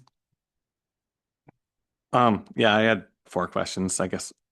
And I don't know how to verbalize it, but this opened my eyes up a lot when this came up in our meetings, finding out that ACW is the only municipality that does not have or that has the exemption over agriculture. And I worded it as recognizing ACW is exempted from agricultural properties. Certain, I have it wrong. Apply else, yeah. Recognizing that ACW does not is, I've already messed it up. But anyways, the exempt from agriculture is exempt from the zoning bylaw or the property standards. Then I put, do you believe agricultural property should be included under these property standards? Like in bold. So if you bring that to people's attention that ACW is the only one that doesn't have standards, it's kind of a yes or no answer, but it's also a loaded question. I just want to clarify, just in the context of this conversation, it's only section part 5 of the property standards bylaw to which agriculture is exempt. Okay, so there's still mold and air quality and structural integrity, like that still applies to farm properties. It's more the environmental things, the aesthetic things that may be unappealing, that also will have a health and safety component, but the true like health and safety component pieces are still included. Like that is not an exemption. So I just want to make that clear that this isn't necessarily a total free for all. Yeah. So yeah, so I agree with Florence on that. So it's up to you guys if you want to put that in there or not and how to word it. And it kind of leads to my second. I broke down the next 3 questions in 3 different categories. Farming is an important part of the community for over 100 years in ACW. While many farm buildings remain in active use and in good condition, others may no longer be maintained. Do you support the development of a bylaw addressing the maintenance and condition of farm buildings? Right? Because it's like, sheds falling down or old farmhouses falling down or barns, whatever. Again, just taking people's opinion, yes or no. A third one might be agricultural operations require specialized equipment and repairs and replacement parts may be costly or delayed. Do you have concerns about farm equipment being stored outdoors when not in use? Because, and the fourth one I had here was, should agricultural properties be required to keep yards free of garbage, wrecked, dismantled, or discarded vehicles, trailers, boats, and similar items, except where such items necessary for lawful operation of agricultural business? So I kind of stole some words out of some other municipalities, but changed the words, but that's kind of what I was thinking. It's yes or no answers, really. Yeah, I think those are all really good questions. Something that just kind of popped in my mind too, and I know Glenn had alluded to health and safety, but I don't want to give people the wrong impression because agriculture properties already fall under a lot of the bylaws. We don't want to scare them into thinking that we have to add bylaws for health and safety purposes, right? We can't allude to something that's not directly connected. Although, of course, there's health and safety, you could argue with anything. But like you said, Florence said it's already been addressed through, the structural bylaws and whatnot, and the integrity of buildings. We do have to be careful that we don't, scare people into thinking that, health and safety, well, we really need to change this bylaw too. So just a comment, not necessarily a question to anyone in particular, but Glenn, please. Yeah, thanks very much, Mr. Chair. Another question I had was, and I'm trying to flush out and collect information, and the question would be, what are your major concerns if AG properties were included in property standards? Trying to flush out what people's concerns would be so that we can address them. Anita? Well, one of my questions kind of piggybacks on that. And if the bylaws change, do you feel that there would be significant action taken by disgruntled neighbors to make complaints? So dovetails into that, I think, because I would see that that might be a fairly large concern. Yeah, I definitely think that's fair. And I just want to pause quickly and go to staff. Like the way we're kind of bouncing different questions, that's okay. It's coming around okay. Well, what I was going to suggest is we'll listen to this recording because we're going to get not just the wording, but the sentiment. And we may, turn words around just to make sure that we've got the right anticipate. If you have your questions written out, please send them to me. And that way we have, we don't have to reinvent the wheel kind of thing. But no, this is just fine. Yeah. It's just Chris, please. Question, I'll write it out eventually, but another question could be, do they agree that the existing property standards bylaw that's in place for residential is acceptable for agricultural properties?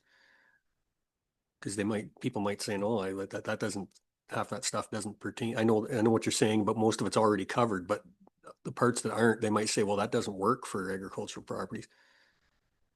Yeah, I agree completely. That's a fair question.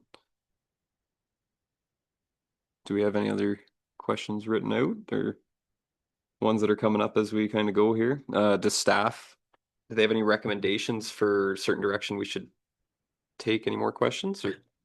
I think it's important to ask in the survey, have you read the property standards bylaw? Like, in other words, are you making an informed decision when you're doing this? Have you ever made complaints before? I think those kinds of, and we might come up with a couple more as we kind of look into this. But I think that's a good start. I don't think we need to have 100 questions on the survey either. I think that there may be a way. So we did this with the other survey as well. We split the groups. We split. It would be, are you an agricultural owner or not?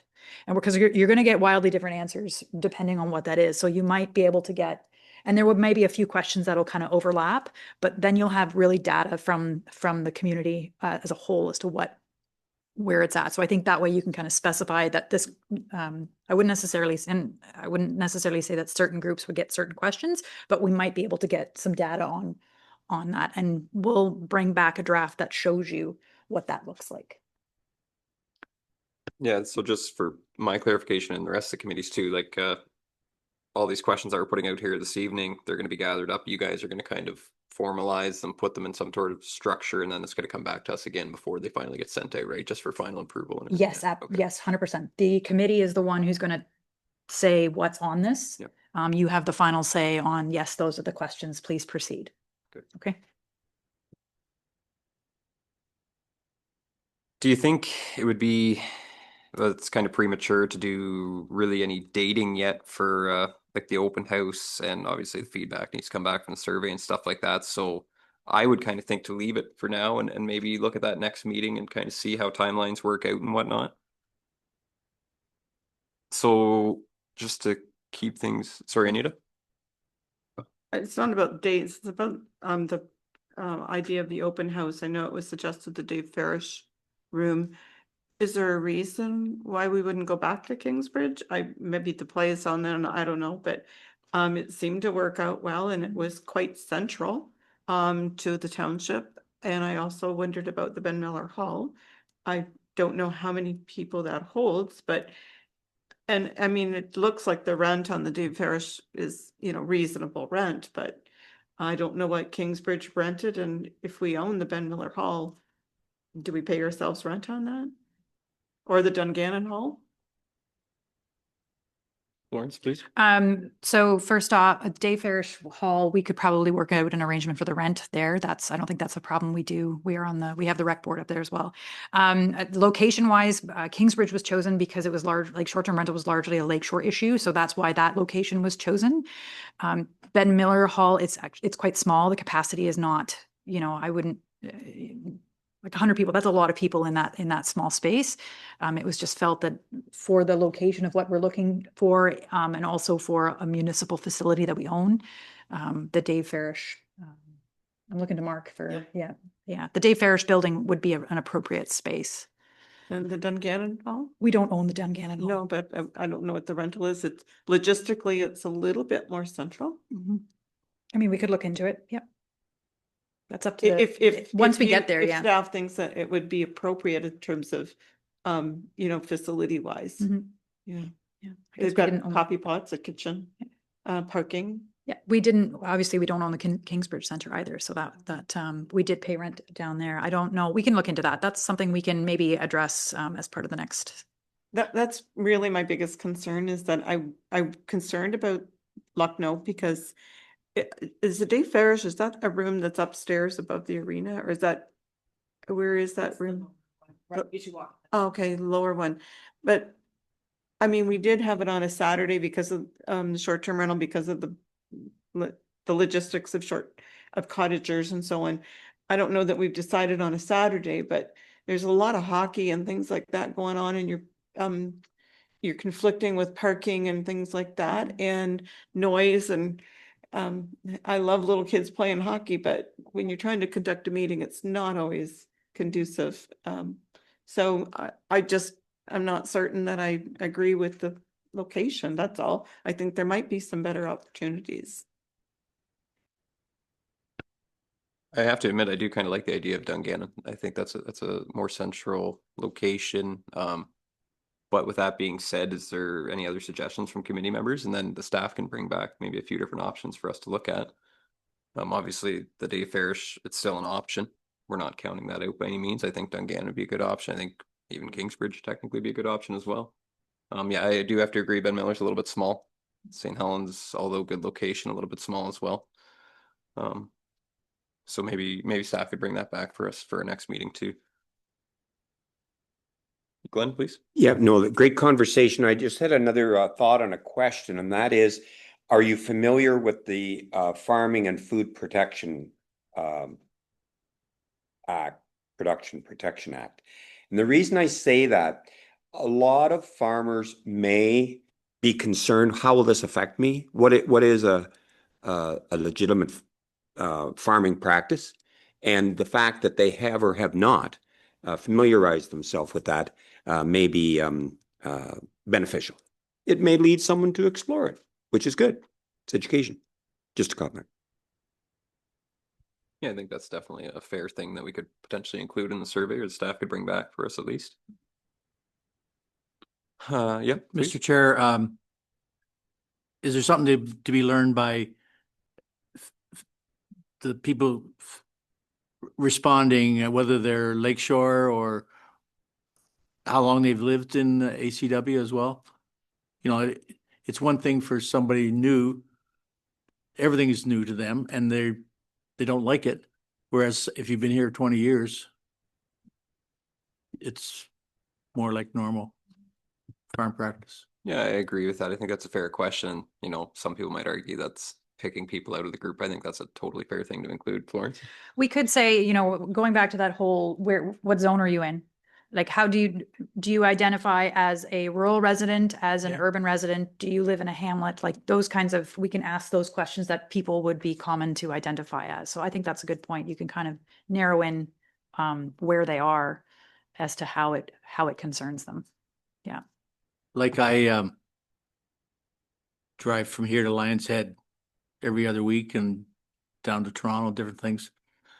So I see big farm operations and they'll have those big giant tracks that you can haul dirt or manure out to a pile. And they're all parked between the barn and the house off to one side. You see farmhouses that have been abandoned 20 years ago, and you wonder why the farmer that owns that land isn't getting an excavator in to knock the building down. And, you know, they're still sitting there, and they're public health and safety, you know, for the kids that are nothing better. I've now learned my daughter's 42 years old or 43, and I remember I never knew she jumped off the pier or down at the harbor, and you know, that was great sport when she was 15, 17. So kids do crazy things. Yeah, I think that kind of gathers a lot of the questions up that we were, I think, hoping to get from that. Yeah, Dan, please. Just a question regarding the survey. How does we ensure it doesn't get duplicated? Meaning, like in my household, I might open up the tax bill or get the postcard, and my wife might see it on social media. Which one of us fills a survey out, and how do we ensure it doesn't get doubled? Mostly. I think that's going to be a tricky one to achieve, to be completely honest with you. But Kelly or Florence, please. You can put some electronic things to try and stop that by device and IP address. So there are some things you can put in place. Okay, well, that's good to know. Just one question on that. What would happen? Is it per household or is it going to be per resident? Because you could have a husband and wife that have totally different opinions on what should be going on with property standards. I see no reason to restrict it to household. I think everybody's got their own opinion. And if you've got 6 people living with you and they all have different opinions, I think those are all valid in this conversation. So. Yeah, I would completely agree with that as well. So we are still on item 5.5. Just, I know we've kind of been bouncing back and forth. Is there anything else we need to address from item 5.5 before moving through 5.6, which you've already kind of done too? Not seeing anything. And then the final item is 5.7, direction to staff for the working group will identify and provide direction on what background materials, case studies, legislative references, or other information they would like to staff prepare for our next meeting. Wayne, I see your hands up. Okay, I think it was brought up in Wayne's thing there that neighboring municipalities that have adopted this to see what has happened, or is that possible? Are you referring to like individual cases, or? He said to see how much flack there is, like. Okay, Florence. So neighboring municipalities, we've looked at those, and for the most part, we are the only ones that have the exemption put in it. As far as scouring the municipality or the province to look for municipalities that have that, I have not done that. I've only looked at in our surrounding area. In terms of and I know that Wayne did have this question on his slide about what the experiences were of municipalities who've had this in place where it was removed and what kind of the immediate consequence of that was. It goes with any time there's a change in rules, because change is something that people fear the most, and it creates the most attention, is you get this uptake of complaints and uptake of issues. And then once those kind of have been addressed or resolved or mitigated or discussed, then that peak goes down. So the initial reactions of people eventually stop, because the issues that people have the most concerned with, those will come right off the bat. They'll get dealt with in one way or another. And then it falls down, and then we carry on with municipal government as we see it. So I respect the question that Dr. Caldwell has. It is an interesting question, but I can, from an administrative perspective, I feel like the responses I would get to that would be the uptake of complaints immediately. It would go down on the curve, like a learning curve, and then we would move on. So you think that's a bad idea? Is that the gist I'm getting at that? I wouldn't say it's a bad idea. I'm just not sure the value of what that response would be.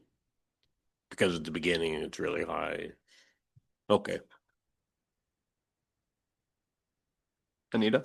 Well, maybe on the same vein as that, would it be too much to ask staff to check in with neighboring municipalities that have removed that exemption on AG properties, and a number of cases that have gone to the FFPPA over the course of, say, 2 or 3 or 5 years? I see one that was from Central Huron in that bunch that they came up that we shared in our agenda package. But if you're talking about, I think I understood Wayne to say the number of complaints, I can understand where that would be an onerous request for staff, not only for ACW staff, but neighboring municipality staff. But out of those numbers of complaints, how many went to the FFPPA? Florence or Mark? So the neighboring municipalities have never had this exemption. Like, there wasn't ever a blanket. We're the ones who have it. So I can't answer your question because our neighboring municipalities have never had that. So maybe I'm misunderstanding what you're asking. I think so. I maybe didn't word it right. So they've never had that exemption. So I'm just going to use Central Huron because it was in here. So if you were to call the clerk at Central Huron and say, hey, you know what? We noticed you don't have an exemption.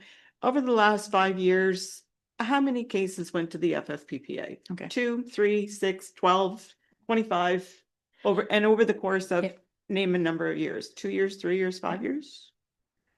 I'll just answer that. Yep. So I did, when I was doing that report for the Canley research, I spent probably a morning on it, and I looked through all of the cases as far back as I could. They were the only one that was relatively recent enough, and I didn't see anything else that I recognized.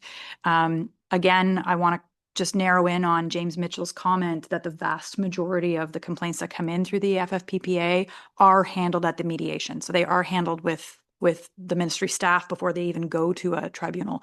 Part of the issue that I had was, like, looking through, there were hardly any decisions on property standards because the reality is they just don't get that far. So the statistics, even from looking at that, I don't want to make a mountain out of a molehill. You know, the issues don't show us, the records at the judicial level don't show us that this is a problem that gets to that point. So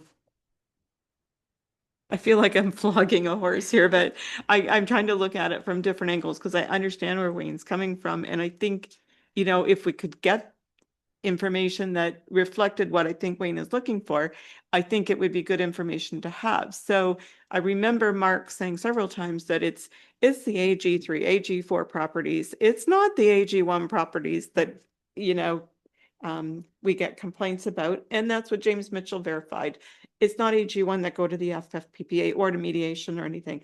It's the AG3, AG4. So would it be an onerous task then to ask other municipalities around us that, what about the AG4 and AG3 properties, complaints on those? And how many a year would you get? So I think I got you now. So what I'm going to do is I'm going to ask the local clerks in Huron County, how many property standards complaints do they get on an annual basis, and what percentage of those are within an agricultural communities?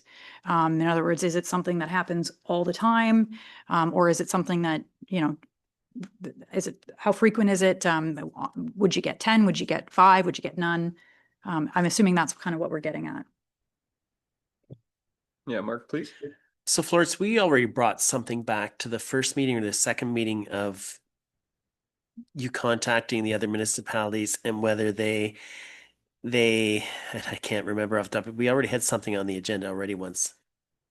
So that was very specific to, do they have exemptions to agricultural? So I didn't get into the weeds about what kind of, nobody in their responses to me expressed that they had any major issues. Because I felt like if it would have been, they would have let me know. I will follow up and say, hey, like just in general, how many of your complaints are in an agricultural area? And follow up on that, I think it might be important to recognize that that might be anecdotal information, right? Like you said that you don't track this, so, or right? Or do No, I don't No. track agricultural Well. complaints because we No, don't so- enforce it. So there's a good chance that other clerks don't track it as well, but they would be able to tell you, I get 50 a year or I get 5 a year. or if we send out 4 orders, or every municipality is different in how they approach it. But I think I could get a general sense of the nature of the issue. Yeah, Lynn, please. So, Anita, are you wanting to know about properties where the complaints fall under the jurisdiction of the FFPPA? Or are you looking at complaints of property standards? No, I think I was going into, we've covered a lot of different ground, but I think I was going into like with the exemption on a properties, with no exemption on that portion of the property standard. Did I say that right? Yeah. So we're focusing a lot on the normal farm practices. Yeah. But the reality is that a lot of the issues that are coming up aren't going to be normal farm practices. No, that's exactly it. So that's exactly it. So it's not relevant. If it's a Really, normal farm practice. If it's not relevant, it doesn't matter. It doesn't matter what we put in our bylaw. Normal farm practices prevails no matter what. That's right. So whether we include the statement in the bylaw is really redundant because Yeah, exactly. because it supersedes and provincial legislation prevails, always does. But the question is how often do agricultural properties get complaints about property standards in other municipalities? So whether it be a small holding, which what we call AG4, is it an AG3, like an ag industrial type building, or an AG1 that has a special zoning on it? Like how, even though that zoning may not have anything to do with agriculture itself per se, and the other half of the property is cash crops. So what's the reality of bylaw enforcement boots on ground when it comes to answering the phone about, I've got a complaint? Is it ag or is it not? So as you mentioned before, Florence, if there's a situation where the bylaw is amended and that exemption no longer exists, then there will be an influx initially, probably within the first year or two. Guaranteed. Of people making complaints, and then it will level out. So why do we want this information? I guess that's my question to Anita. Like I'm not saying, but in the end, how is that going to affect any recommendations the committee makes with respect to changing, making recommendations to changes to the bylaw? Because I think we can kind of anticipate what those would be. It seems like the other townships or municipalities that don't have that exemption just manage it through their normal enforcement practices, right? Anyway, I'm just wondering if it's work that you as staff would be putting a lot of time in to find out to what end, I guess. I don't know. That's just. my That's fair. comment. Anita, did you want to respond at all? I would like to respond to that, and I'm not really certain how to respond to it, but I think if I was, if I'm trying to look at it, that there's people that have a lot of fear, I think, over this proposed amendment on this bylaw. And that's what I'm feeling from the council level, is that we're hearing that, oh my God, they're going to take my farm away, And where does that come from? It comes from fear. And fear comes from not understanding, not having information, not being educated. And so if it helps with an education on things, and if they read that, there's 5 complaints, or there's a very small amount, then hopefully they go like, oh my God, maybe my property is okay, maybe I don't have anything to worry about. And I think we heard that expressed at the council level quite loudly, I think, over the course of the last couple months, I would say. Yeah. Florence, did you? Yeah, I think the reality is that bylaw enforcement in the township is complaint-based. It is complaint-based, and on the other end of it, the responsibility and the obligation to enforce is at the discretion of the municipality at the end of it. So the influx is there. I think the education piece, I agree.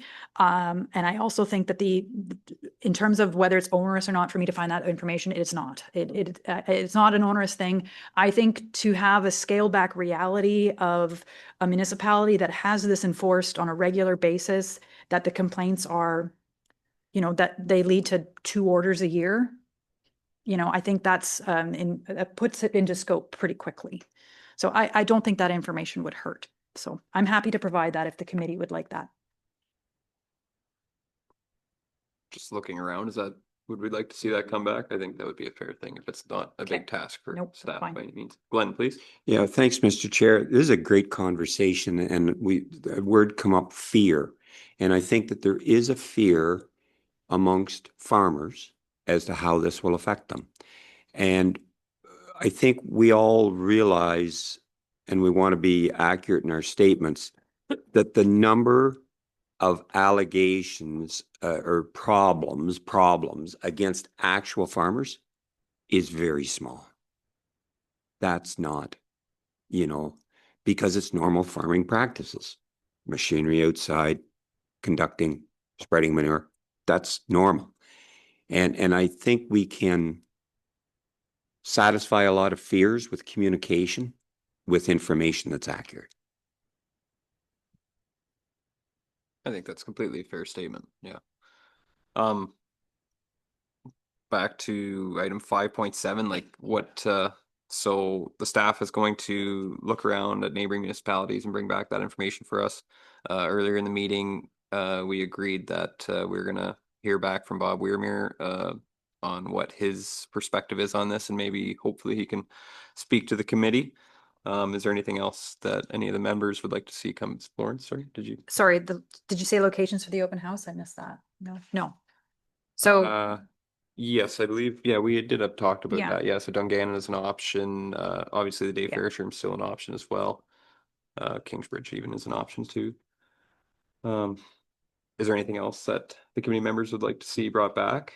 I'm kind of excited to personally see that draft of the survey, and get that ball rolling, because that's going to bring back a lot of really good information for us to work on. So, but is there anything else before we try to dial in when the next meeting is going to take place?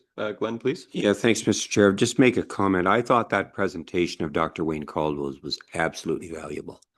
And thank you very much to the staff for coordinating that for our benefit. And I don't know how widely that can be spread with his permission. However, that was a very insightful presentation.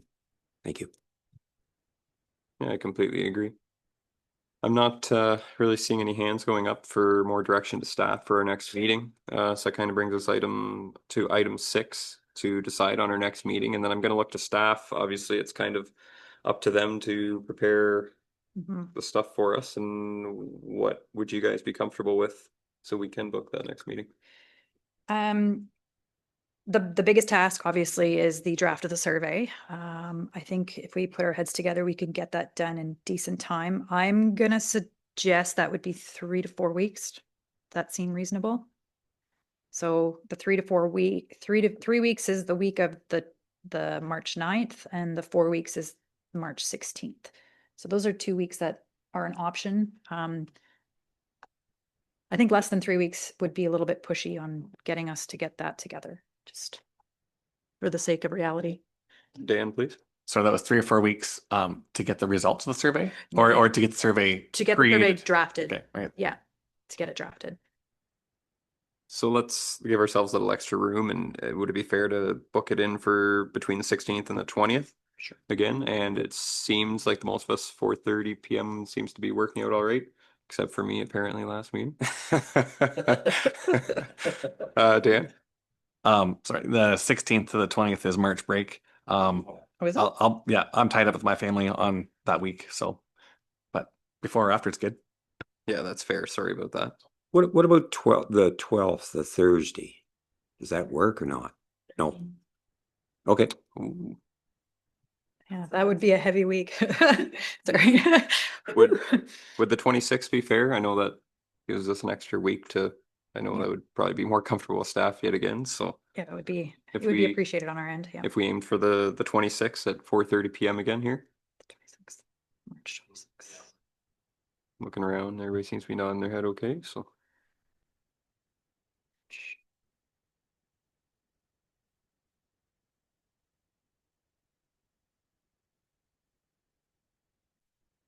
Alrighty, and then that brings us to item 7, adjournment, and I need a mover and a seconder for that. Lynn and Wayne. That the Agriculture Property Standards Working Group does now adjourn to meet again on March 26, 2026 at 4:30 p.m. or at the call of the chair, and the time is 6:27. And all in favor of that? That passes through. Perfect. Thank you, everyone.